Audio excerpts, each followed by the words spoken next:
A first look at housing. This was an official post by Blizzard sent out yesterday evening on WoW housing. I believe it's the first real words on this, and when I say words, yeah, it's a lot of words. A lot of information here. So let's dive into it and see what's up. The construction of the new housing system in Azeroth is underway, and we're taking you behind the scenes to give you an early look at what the housing development team has been working on. Watch your step and don't mind the dust. Hard hats are not required. Welcome home, adventurers. We're excited to kick off our first look at housing and share some of our philosophies and plans for the new feature. First up, we're focusing on our high-level design pillars, as well as talking about a few key areas of housing as we lay the foundation for future discussions. We have lots to cover, so let's jump in. Fortifying housing with pillars. When developing such a large new feature, it's useful to start by first defining its pillars. They help the development team get on the same page before we start building, as well as providing a guiding light when making decisions and identifying priorities. It's important to note that while these pillars are broad in scope by their nature, they aren't all-encompassing. Just because something isn't mentioned in a pillar doesn't mean it's not important or isn't part of the feature. Okay, our 3 pillars for housing. 3 pillars, this looks so nice! Boundless self-expression. Our highest priority is to allow players to build a house that shows off their own personal taste, or their warbands, acts as a desired backdrop for role-playing, or just allows players to create something in a flight of fancy. The toolset should be easy enough for someone with no 3D experience to be comfortable with and use successfully, but it should also be powerful enough that players can surprise us with their creations or drill down to get the tiniest details just right. I really like this. I really like this because yes, you don't want it to be too complicated and annoying for new players, but you also want it to be robust enough for people who have experience and want to dig in to create things that might be surprising or really cool. This is the thing that Garrisons didn't have. Yeah, it was simple to use, but it was literally like, here is 6 different spots where you can put buildings. You go ahead and choose which building you want in each spot. That was not very fun. Cool. The gamut of decor options spans not just the cultures of Azeroth, but the many expansions of World of Warcraft as well. Okay. Deeply social. World of Warcraft is more fun with other players, and housing should be no different. While players can enjoy housing purely on their own, its systems are designed at a fundamental level to encourage interacting, playing, and progressing with friends, neighbors, guilds, and the wider community in a meaningful way. Okay. So far, this sounds cool, but like, you don't really say how you're gonna do this, so we'll see. Housing is being built as an evergreen addition to the game. Good stuff, with its own roadmap, reaching across multiple patches and into future expansions. Housing isn't something players should expect to finish, but instead continually look forward to the next housing release, be it new content or systems. This is a long-term commitment for us as developers and offers players rewards all along the way. Yeah, this is also good. Like, it's not something that they're planning to implement, throw in, forget about it. One more important note. Even though it's not an explicit pillar, wide adoption is a primary consideration for us as well. Most players should want a house in Azeroth, and if a player wants a house in Azeroth, they can have a house in Azeroth. Furthermore, housing is being designed to scale with the player's interest. If someone wants to spend dozens of hours a week on their house, that's great. If they're only interested in coming and going once or twice a month, that's great too. Zoning in on home. We've seen a lot of discussion and speculation from the community on where players will be able to have houses. Yes, we have talked about this a lot. We decided early on that there would be 2 housing zones available at launch, one for Alliance and one for Horde, with more possible places to live in the future.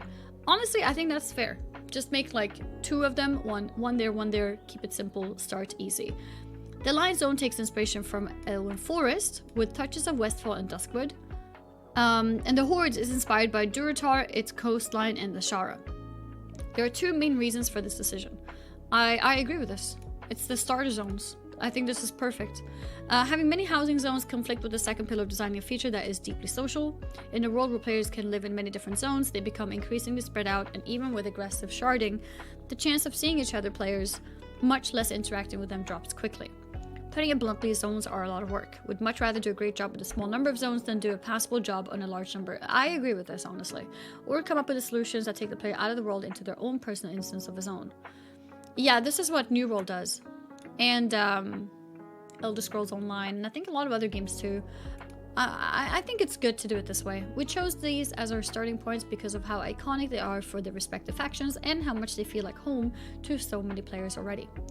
We're excited for what we'll be able to accomplish with the zones, and we'll be sharing more of what this means in future updates. Okay, outfitting your home.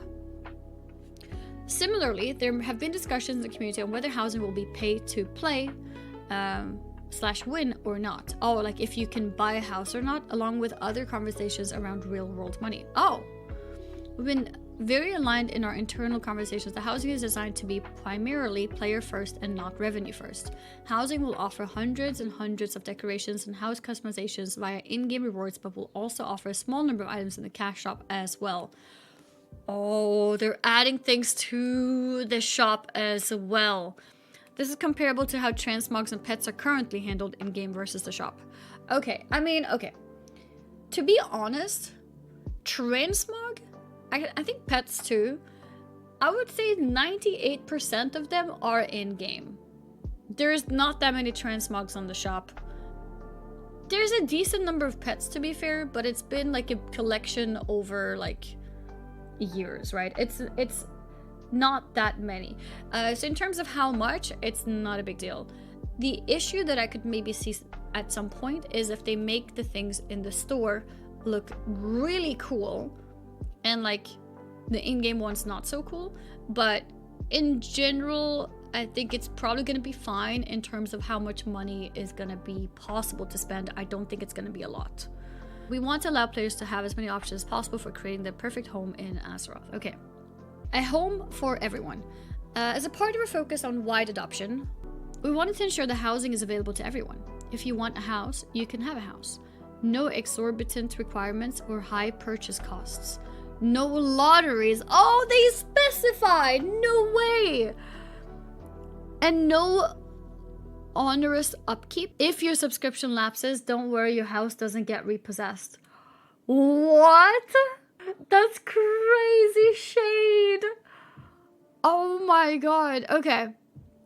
Your houses are also shared amongst your warband, with your different characters being able to come and go as you see fit. So your orc character can hang out in your alliance house without a problem. Wait, what?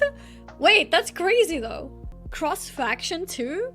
Housing rewards are also shared across your warband, so you'll be able to use your decor collection no matter which character earns it. Furthermore, it's not just warbands that cross faction alliance, but friendships as well, so you'll be able to live in or visit your friends or guildmates' houses in their neighborhoods with minimal restrictions regarding faction. For example, while it's not possible for your human character to buy a house in the Horde zone, your troll character in the same warband can, and then your human can use it as if it were their own. Will you be my neighbor? This is an interesting one. Okay. Before we go, we want to mention the concept of neighborhoods as a small tease. Houses are organized into roughly 50 plot neighborhoods. That's so cool. Letting players live next to each other, work together, and share in the rewards of being part of the neighborhood. Neighborhoods are instanced, but crucially also persistent, so your neighbors can be your neighbors for years to come. Neighborhoods also come in two flavors. Public neighborhoods. Private neighborhoods? What? Which the game servers are responsible for creating as needed and maintaining. Private neighborhoods created by groups of friends or guilds to inhabit, progress, and customize together. What? That's so cool. Okay.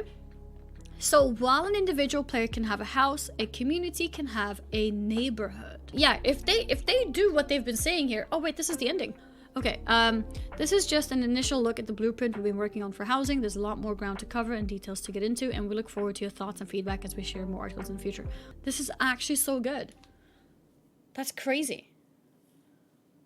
I hope they pull this off. I really hope they pull this off. This is really exciting.